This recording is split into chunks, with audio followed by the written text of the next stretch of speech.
Welcome to our business study class for today. Our last class we discussed trade. Today we are taking part 2 of trade. Trade part 2. The other class we discussed what is trade, and we'll look at it as we'll look at what trade means. We'll look at the different types of trade: foreign trade, home trade. We'll look at the retailer, the wholesaler. We'll look at exports, imports, and entreports. In our class for today, we are going to discuss aids to trade. Remember, in our explanation of trade the other day, I told you there are things that facilitate trades. What are those things that facilitate trades?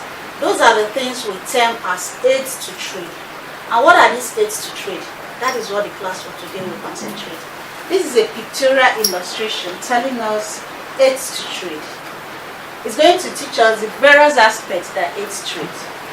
We have tourism, banking, insurance, transportation, communication, advertising, e-commerce.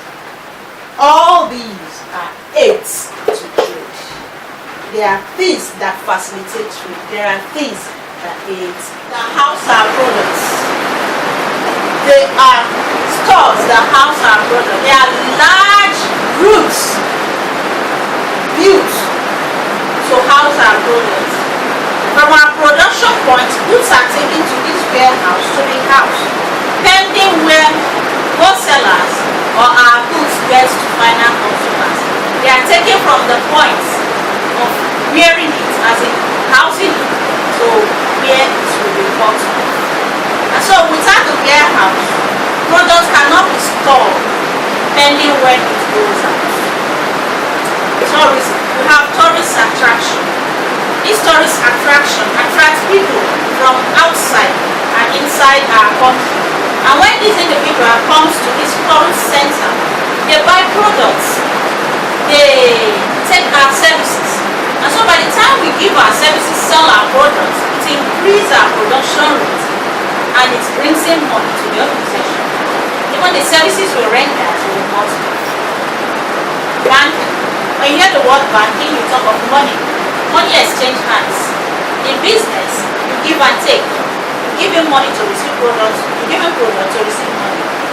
And so the banking sector handles these financial activities for us, because you pay him money via the bank, you deposit money via the bank, you receive money via the bank, you withdraw money via the bank. The banks give loans to big business owners, producers, manufacturing companies, and even small traders, the retailers, and even the wholesalers. So the bank do a lot of things in aiding trades. Even customers can go pay through the bank for their sellers to get. Now we have insurance. They are risk takers. They undertake risk on behalf of companies, on behalf of producers, so that when they suffer losses in their business, they are brought back to their position. We have insurance against theft, against fire, against water, and all whatnot. So whatever you insure your organization or your business against, if such happens, the insurance company comes to indemnify you, come to rescue you. They take the risk for you, because you as a group of manufacturers or producers have come under their umbrella to help you bear the burden in case of losses occurring. That is for insurance companies. Then we have transportation. Moving of products from one position to another, one location to another is made possible through transportation. How do you move your product from place of production to the final consumer's hand? It is through transportation. So without our product moving from production point to sales point, business has not transacted, because you can't just consume it in the place of production.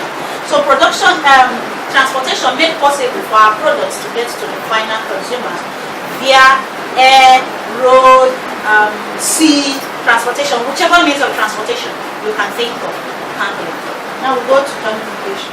Still under the aids to trade, we have communication. We discuss communication. Now we're going to advertising. Advertising has to do with creating of awareness to the general public about our products. And such adverts can be either on social media like the internet, places like Facebook, Instagram, WhatsApp, Pinterest, and the rest of them. It can be on television. It can be even with our mobile phones. You see adverts they send to our mobile phones as text messages on the internet, on the television, and even in the radio. It can still be posters along the streets. It can be jingles that we hear as we go. So advertising aids trade because it makes the public to be aware. It creates awareness to the public that there is a particular product that exists. So it attracts people to come test out your product or to be loyal buyers to your product to advertise. Then e-commerce. This is a brand new form of trading in our business study class, because before the era of internet, e-commerce was not there. And what is e-commerce? It is electronic commerce, electronic way of doing buying and selling. A business done via the internet where buying and selling takes place. We have examples of e-commerce stores like we have Konga, we have Gigi, we have Jumia, we have AliExpress, we have Alibaba, and the rest of them. So e-commerce has to do with trade being carried out within the internet or via the internet on social media platforms. So these are aids to trade. Remember we discussed e-commerce, advertising, communication, transportation, insurance, banking, tourism, warehousing. Go over this video again. The next point we want to talk about is custom duty. The last point on our trade part 2 we'll discuss today is role of customs and SS in foreign trade. What are their roles?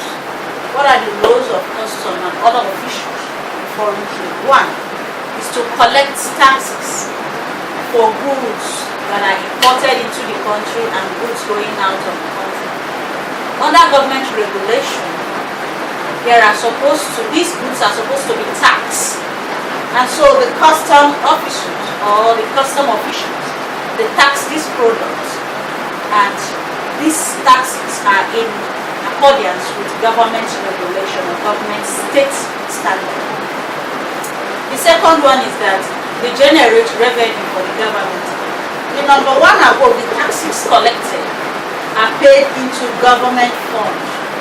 And so since it's paid into government funds, it's a form of revenue for the government to carry out some other functions, infrastructural development, and then other development that have to take place within the country. The third role they play is prevention of smuggling. People smuggle goods from other countries. They don't have due license. They were not duly processed before it comes into the country. So it's a form of theft from other countries. These custom officials hijack these products or hijack these goods because they are smuggled into the country.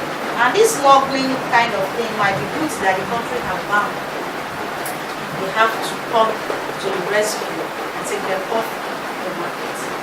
Then prevention of the importation of banned goods. There are goods that Nigeria as a country have banned from coming into the country. There are some drugs that are banned. There are some products that are banned. There are some foods that are already contaminated that they may smuggle in. And so these custom officials, they come and ban these goods. They collect them together, either burn them or dispose of them, because it's not good for consumption. That's another function they carry out. They serve as a regulatory body for the importation and exportation of goods as regards the standard and quality that have to go out. The goods they are producing is here of the stated standard. The goods that they are exporting is here of stated standard. So they put in regulation, standards that are already being measured out are implemented. Whether such goods measure up to standard. Another of their function is the quarantine of unhealthy products. The quarantine unhealthy products like animals, like plants, like goods that are unhealthy for humans. In the case of bird flu, are there birds coming into the country? Pig. Are there pigs coming to the country that have been infected? So they do all these examinations to make sure that whatever comes into the country is healthy. There are still other functions that they perform. You can lay your hands on other textbooks and see other functions, but I've particularly mentioned 6, so go over them again. You can still read other books in that area. Thank you for being part of this class. We'll talk about aids to trade and see the rules of custom and foreign trade. So please, always drop by. I told you knowledge is residual. There are other subjects that fit this. Like those who are doing commerce, these are things you will still need in your commerce class. So always follow us through in our business study class. It will give you more clarity in your commerce class. Thank you for dropping by. Subscribe if you're not subscribed. Give us comment below the comment box. Until we meet in our next class.